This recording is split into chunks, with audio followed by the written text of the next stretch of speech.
My name is Daniel Carter. I'm 34 years old, a senior software developer who got lucky enough to work remotely before it was trendy. I bought this house, my house technically, 3 years before I met Amy. 4 bedrooms, 2-car garage, suburban dream with a mortgage I could handle on my own. I thought I was building something permanent. Amy walked into my life when she was 28.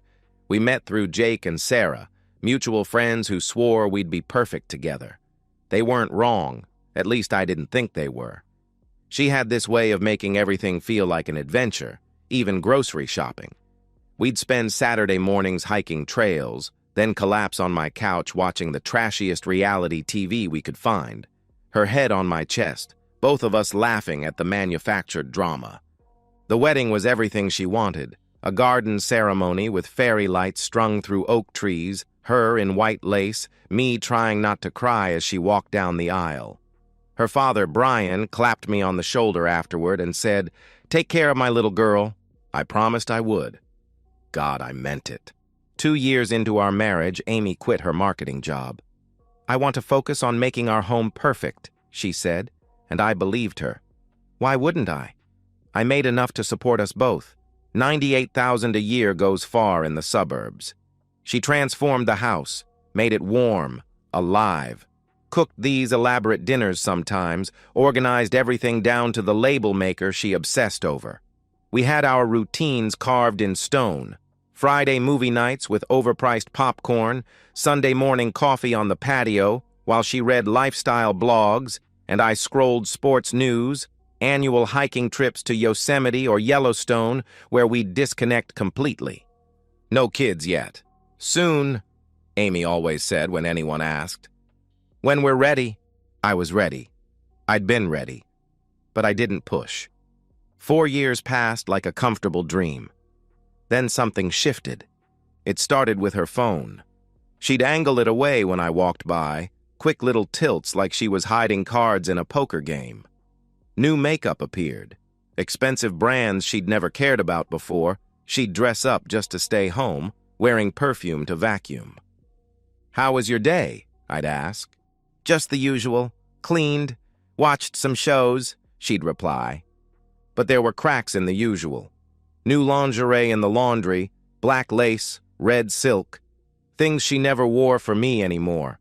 A second phone charger in her car that wasn't there before browser history cleared daily on our shared laptop. "You're being paranoid," I told myself. 6 years of marriage, things naturally settle. But my gut knew. My gut always knows when code has bugs, and my marriage had developed a critical error. Thursday evening changed everything. I was in my home office, taking a break from debugging a particularly nasty piece of legacy code. My eyes hurt, my brain was fried, so I did what millions of men do. Opened Reddit for mindless scrolling, clicked on a NSFS subreddit. Just distraction, harmless escape. A photo appeared. Woman's naked body, posed suggestively, no face visible. My finger was already moving to scroll past when something made me freeze. A mole, lower back, left side, crescent-shaped. My hands started trembling. That mole, I'd kissed it 1,000 times, traced it with my finger in the dark. Amy has that exact mole. The profile, user MysteryGirl29, dozens of posts, explicit angles, creative positions, all faceless, but Christ, the body was unmistakable. And the backgrounds, furniture, decorations, not our house, but familiar somehow. My world tilted off its axis. Everything I thought I knew just shattered. And thousands of strangers had seen what I thought was mine alone. I didn't sleep that night. I lay next to Amy, watching her breathe peacefully while my mind raced through every possibility. Maybe it wasn't her. Maybe someone looked similar. Maybe I was losing my mind. But that mole, God, that damn mole, was like a fingerprint. By morning, the doubt had crystallized into cold determination. I needed proof. Undeniable, court-admissible proof. I sat in my office, door locked, and created user Travel Guy 88. Generic name, believable backstory.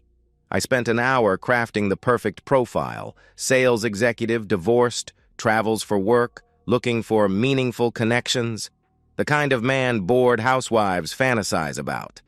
My fingers hovered over the keyboard before typing the message. Hey, love your posts. You're absolutely stunning. Would love to chat if you're interested. I sent it to user Mystery Girl 29, then closed the laptop like it might explode. That evening, making dinner together, Amy seemed normal. She hummed while chopping vegetables, told me about a new show she'd started watching, kissed my cheek when I handed her a glass of wine. I smiled, laughed at her jokes, played the devoted husband while my phone burned in my pocket. After she went to shower, I checked. A response. Thanks. Always happy to chat with someone respectful. What do you do? She'd written. My heart hammered against my ribs. She was engaging. My wife was flirting with a stranger who was actually me. Over 3 days, I became Travel Guy 88, sent messages during work hours, deleted them immediately after reading her responses, learned things about my wife I never knew, or maybe she was inventing a new persona entirely. Mystery Girl 29 claimed to be single and free, looking for excitement, tired of boring routines. Every word was a knife between my ribs. I noticed her patterns with surgical precision. Messages stopped when she was near me, resumed the moment I was working. She'd check her phone and smile, that secret smile I used to think was just contentment. Now I knew it was anticipation. Thursday afternoon, I escalated. I'll be in your area next week for work. Want to grab coffee? Maybe dinner if we click? 2 hours. 2 hours of pretending to code while staring at my phone. That sounds nice. I'm single, so no drama. Just looking for a good time, came her response. Single. The word blurred on my screen. Single. 6 years of marriage, and she tells a stranger she's single. We arranged details like planning a business meeting. Saturday, 7 p.m., the Riverside Bistro. She'd wear a blue dress, sit at a corner table. My wife was scheduling her infidelity with the efficiency she once used to plan our anniversaries. That's when I called Rebecca. I need a divorce attorney, I said, voice steady as granite. The aggressive kind. Rebecca reviewed everything within hours. Screenshots, chat logs, the explicit photos with metadata proving they were taken in our vicinity. This is bulletproof, she said, with the satisfaction of a prosecutor with a confession. Infidelity, emotional affair, intent to physically cheat, she won't get a dime. I opened a separate bank account that afternoon. Started moving money. Nothing suspicious, just careful preparation. The house was mine before marriage, stayed mine after Amy had built her life on my foundation, and I was about to pull it out from under her. Friday night, she curled against me on the couch for movie night. I held her, smelled her vanilla shampoo, felt her warmth, and knew it was the last time she fell asleep halfway through the movie, and I sat there memorizing her face. Not the woman she was, but the woman I'd thought she was. Saturday morning arrived like a countdown reaching 0. Client emergency, I told her, getting dressed in my weekend work clothes. Might be late.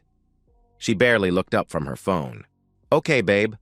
I'll order takeout, she said, already lying about her plans.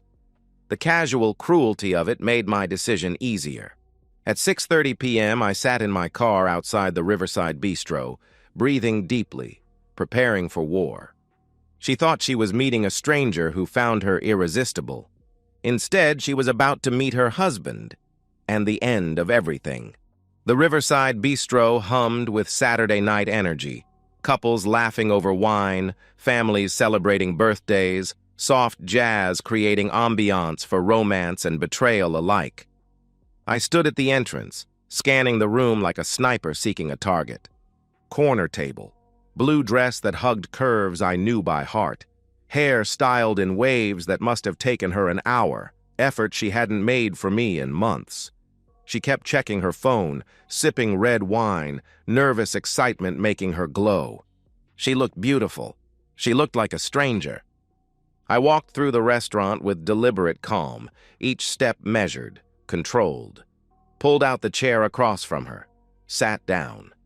Amy's eyes lifted from her phone. That expectant smile froze, morphed into confusion, then horror. "Daniel? What are you doing here?" she stammered. "Meeting my date," I replied. My voice came out steadier than I felt. "Aren't you meeting yours?" I'm meeting a friend," she started. I pulled out my phone with theatrical precision, opened Reddit, showed her everything, our entire conversation, every flirtation, every lie she'd typed thinking she was seducing a stranger. "Your friend is me. Travel Guy 88, I said, setting the phone between us like evidence at trial. "I'm your date, Amy." The color drained from her face so fast I thought she might faint. "Daniel, this isn't," she sputtered. "You told me you're single," I continued, each word deliberate, controlled. "You posted naked pictures online for thousands of strangers. You arranged to meet someone tonight. To do what, exactly?" "It's not what it looks like," she protested. "Then explain what it looks like. Please. I'm fascinated," I said flatly. People at nearby tables were watching now, voices lowered to whispers, phones probably recording. Amy's eyes darted around, realizing we had an audience. "I made a mistake," she whispered, tears starting. "I was bored. I didn't mean—" "You didn't mean to cheat? Or didn't mean to get caught?" I asked. "Please, let's go home and talk," she begged. "There is no home for you anymore," I announced, standing and letting my height advantage make the point. "I've already contacted a lawyer. Divorce papers are being drafted. I have screenshots of everything, every photo, every message, every single lie. You won't get a penny." "Daniel, no!" She grabbed my wrist, desperation replacing dignity. "Please, give me another chance. I love you." "You love me?" I laughed, bitter, harsh. "You told strangers online you're single. That's not love, Amy. That's betrayal." "I'll delete everything. I'll never do it again. I'll change," she pleaded. I pulled my arm free, looked down at this woman I'd promised to cherish forever. "You want to change? Start by finding somewhere else to live." I turned and walked through the restaurant, leaving her sobbing at that corner table, surrounded by strangers' judgment. Behind me, I heard her calling my name, begging I didn't stop. In my car, adrenaline crashed over me in waves. My hands shook as I dialed a number I'd never had to use for something like this. "Daniel?" Brian's voice came through, warm and concerned. "Everything okay?" "Brian, I need to tell you something," I said after a deep breath. "I'm filing for divorce." Silence stretched like a held breath. "What? Why?" he asked. I explained with clinical detachment. The Reddit discovery, the catfishing, tonight's confrontation. Facts only, no emotion. Let the facts speak their own condemnation. "Are you absolutely certain?" he asked. His voice had aged 10 years. "I have screenshots, chat logs. She showed up tonight thinking she was meeting another man. She told him she's single," I explained. I heard Susan's voice in the background, then the hollow echo of speakerphone. She actually went?" Susan's voice cut in, sharp with disbelief. "She's probably still there, crying at the table," I confirmed. A long exhale from Brian. "I'm so sorry, Daniel. We had no idea. I wanted you to hear it from me first, before she tries to spin this," I told them. Susan's voice cut through like a blade. "She's not welcome here either." Those 4 words carried more finality than any divorce decree. After hanging up, I drove home and called an emergency locksmith. "Every lock, every door," I told him. Tonight, while he worked, I packed Amy's belongings with the efficiency of an eviction. Clothes, shoes, makeup, jewelry, everything that was hers went into suitcases and boxes, 6 years of accumulated life reduced to a pile on the front porch. By the time headlights swept across the driveway, I was sitting in my office, watching security cameras I'd installed but never needed until now. She tried her key 3 times before understanding. Then the pounding started. "Daniel, open the door! Please, let me explain!" she shouted. I opened it but blocked the entrance with my body. Your things are on the porch. Take them and leave. Where am I supposed to go? She cried. Mascara ran in thick streams down her cheeks. Not my problem anymore, I answered. Daniel, please, I made one mistake. I'll do anything. Therapy, counseling, whatever you want, she begged. One mistake? I almost laughed. You made dozens of choices. Every photo uploaded, every message sent, every lie told, and tonight you chose to show up thinking you were meeting another man. I love you, she insisted. No, you loved what I provided. Stability, security, a house you didn't pay for, a life you didn't earn, I said. I closed the door on her face, on our marriage, on every promise we'd made. She collapsed on the porch, sobbing, begging through the door. I put on noise-canceling headphones and went back to work. Some bugs can't be fixed. You have to delete them entirely and start over with clean code. Amy sat in her car outside my house for 2 hours that night. I watched her on the security cameras, a broken figure illuminated by streetlights, face buried in her hands. She tried calling 37 times before realizing I'd blocked her number. The messages turned green, then stopped altogether. At 2 a.m., she finally drove away. I found out later what happened next through the brutal efficiency of small-town gossip and social media. She'd deleted user MysteryGirl29 while still in the restaurant parking lot, but I'd already archived everything.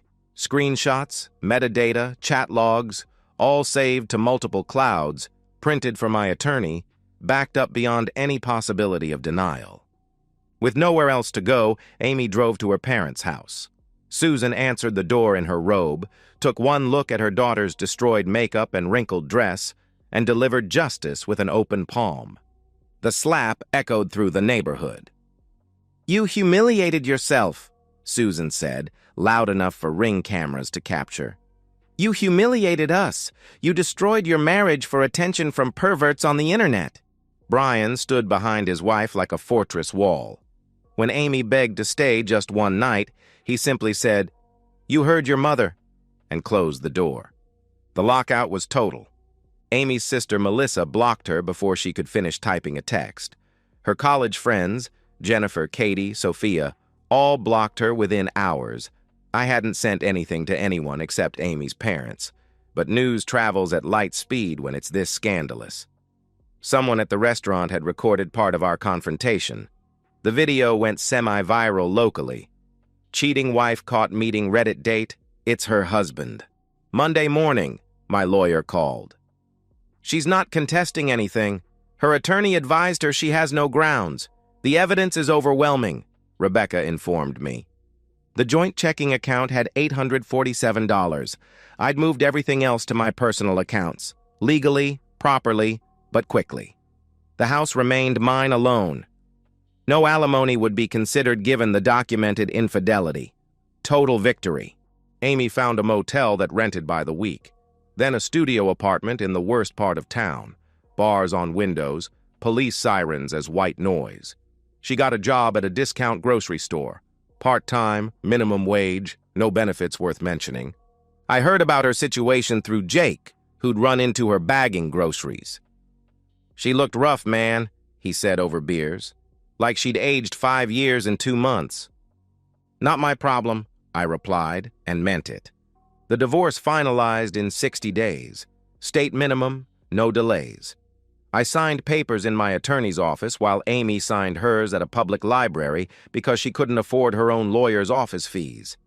Meanwhile, I thrived. Work promoted me to technical lead. I started hiking again. Solo trips to clear my head, remember who I was before her. My parents visited, stayed for a week, helped me repaint rooms and exercise memories. My sister called daily at first, then weekly, always checking in. You saved yourself, she said. Thank God you found out. 3 months after that restaurant confrontation, I went on my first date. Coffee only, nothing serious, but the woman was kind, employed, and didn't have a secret Reddit account progress. Amy tried one last time to reach out. A handwritten letter delivered to my office. Daniel, I know you'll probably throw this away, but I need you to know I'm sorry. I destroyed everything for nothing. For validation from strangers who don't know my name. You loved me completely, and I threw it away because I was bored. I'm in therapy now, learning why I did what I did. But that doesn't undo it. I don't expect forgiveness. I just wanted you to know that losing you is the worst thing that's ever happened to me, and I did it to myself. Be happy. You deserve it. Amy. I read it once, then shredded it. Apologies don't resurrect trust. Sorry doesn't rebuild marriages. Regret doesn't undo betrayal. 6 months later, I sold the house. Bought something smaller, closer to the mountains, with no memories attached to any room. Fresh start, clean slate, new life. I heard Amy still works at that grocery store, still lives in that studio apartment, still has no family willing to speak to her. She made her choices, dozens of them, each one a deliberate step away from our marriage and toward a fantasy that evaporated the moment reality showed up.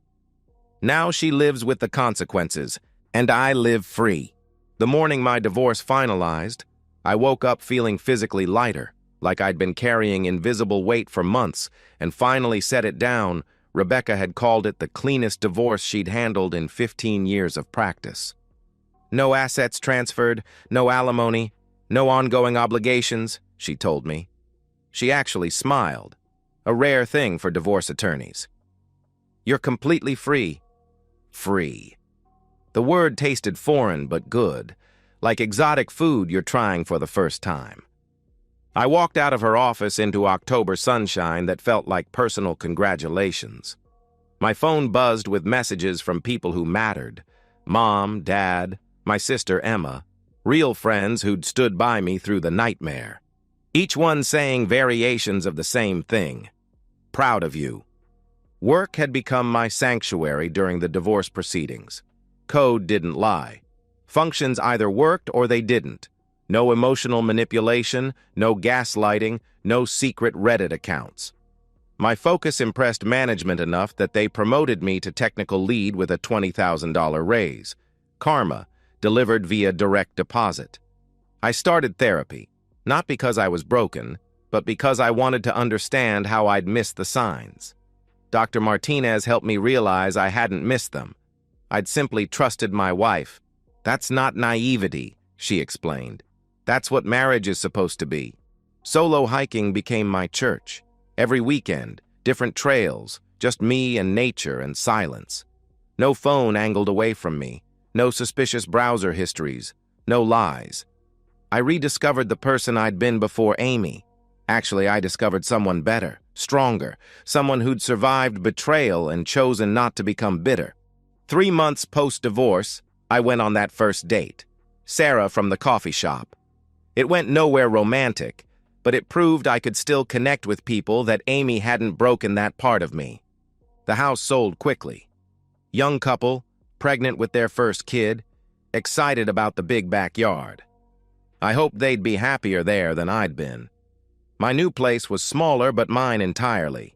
Mountain views, no shared memories, rooms that had never heard Amy's lies. Sometimes, driving through town, I'd pass that discount grocery store where Amy worked. I never went in. That chapter was closed, the book burned, the library demolished. But I heard things. Small town, big gossip. Amy still worked there, 4-hour shifts, aching feet, polyester uniform. Still lived in that studio apartment with bars on the windows. Her parents hadn't spoken to her in 6 months. Her sister had gotten engaged and didn't invite Amy to the wedding. Complete exile from everyone who'd once loved her. Jake saw her once, bagging groceries with mechanical precision, and said she looked like a ghost of herself.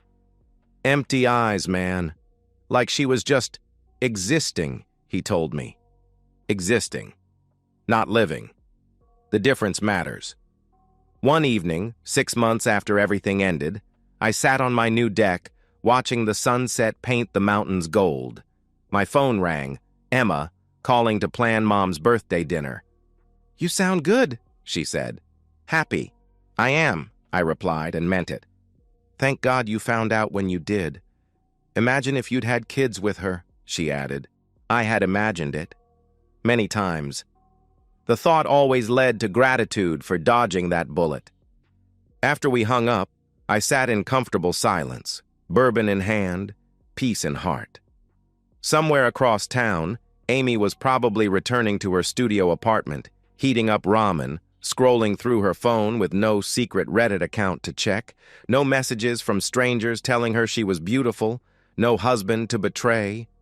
She'd traded everything real for digital validation, exchanged a life for likes, destroyed a marriage for the masturbatory fantasy of strangers who didn't know her name.